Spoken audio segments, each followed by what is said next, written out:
గుర్తుపెట్టుకోవాలి.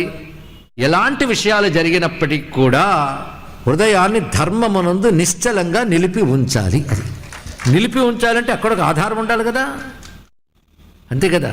ఒక రాట గట్టిగా పాతితే అది గాలికి వాటికి కొట్టుకుపోదు, నిజమే. గట్టిగా పాతాలంటే ఎక్కడ పాతాలి?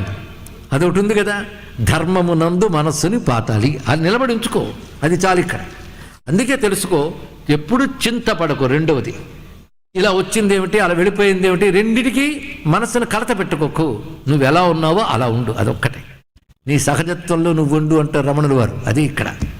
అస్థిరత్వంచ సంచిత్య పురుషార్థస్య నిత్యదా తస్యోదయే వ్యయే చాపి న చింతయితుమర్హసి. కనుక నువ్వు అయ్యో అప్పుడు అన్నీ పోయాయే, ఏమీ చేయలేకపోతున్నానని చింత విడిచిపెట్టు ధర్మరాజా. నల మహారాజ కథ వల్ల సమాశ్వసి, నిన్ను నువ్వు ఓదార్చుకో. మాసుచ దుఃఖపడకు సుమా.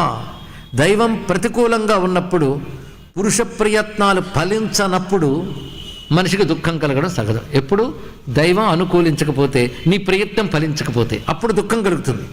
కానీ ధైర్యం అనే మాటకు అప్పుడు అర్థమేముంది? దుఃఖం కలిగినప్పుడు ఉండవలసినదే ధైర్యం. సుఖంగా ఉన్నప్పుడు అందరూ ధైర్యంగానే ఉంటారు. కనుక ధైర్యం అనే మాట అప్పుడు తీసుకోవాలి సుమా. ఇది చెప్తున్నాడు.